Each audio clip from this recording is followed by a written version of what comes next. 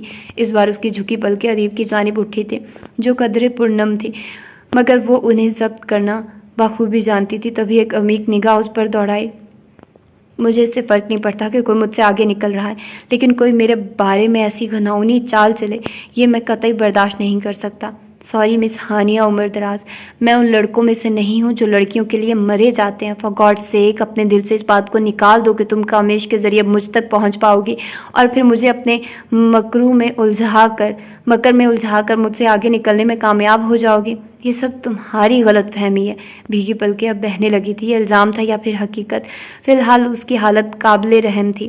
پہلے رزلٹ میرے لیے کوئی حیثیت نہیں رکھتا تھا، لیکن اب میں چاہتا ہوں کہ میں تم سے آگے نکلوں تاکہ تمہیں منہ کی کھانی پڑے۔ یہ کہتے وہ یکدم پلٹا اور آنکھیں پھیر کر کار میں جا بیٹھا۔ وہ یوں ہی بے بسی کے ساتھ اس کو تکتی رہی۔ آنکھوں میں موجود نمی نے سب کچھ دھندلا سا کر دیا تھا۔ وہ کچھ بھی دیکھنے سے قاصر تھی۔ بادلوں کا ایک غبار تھا جو چار سو دکھائی دے رہا تھا۔ اسی غبار میں اسے کار کا عکس دکھائی دیا جو دھول اڑاتا دور چلا گیا، اور وہ تنہا کھڑی اس کی باتوں کی گونج سنتی رہی۔ تو یہ تھی اس کی 6 ایپیسوڈ، اور واو یار بہت مزہ آ رہا ہے۔ مطلب وہ لوگوں کی وہ پہچان لیتا ہے جو بھی ان کے اندر چل رہا ہوتا ہے، تو ہانیہ کا وہ پہچان گیا نا، مطلب اس کو ہانیہ، لیکن اس کو حائفہ کے بارے میں، حائفہ ٹھیک ہے وہ اس کو مغرور لگتی تھی، لیکن وہ میرا خیال ہے کہ وہ ریئل تھی، اس کے جو اندر تھا وہیں وہ سوچتی تھی، وہ اپنے آپ کو پراؤڈ فیل کرتی تھی، لیکن شاید اسی وجہ سے وہ اس کو پسند تھی۔ اور باقی یہ منافق، یہ جو ہانیہ کر رہی تھی اس کو منافقت کے زمرے میں آتا ہے، تو اس وجہ سے یہ غلط تھا۔ تو خیر اب دیکھتے ہیں، اور وہ پتہ نہیں کون تھا جس نے وہ 70 لکھی تھی اور اس کی کیا سٹوری ہے، اور وہ پھر وہاں پر ہوتا ہے، اور پھر موبائل کے بارے میں بھی ان کا کوئی نہ کوئی تو پیچھے لاجک ہوگی، پیچھے کوئی نہ کوئی تو وجہ ہونی ہی ہے آف کورس۔ تو دیکھتے ہیں کہ آگے کیا ہوتا ہے۔ اپنا ڈھیر سارا خیال رکھیے گا۔ اللہ حافظ۔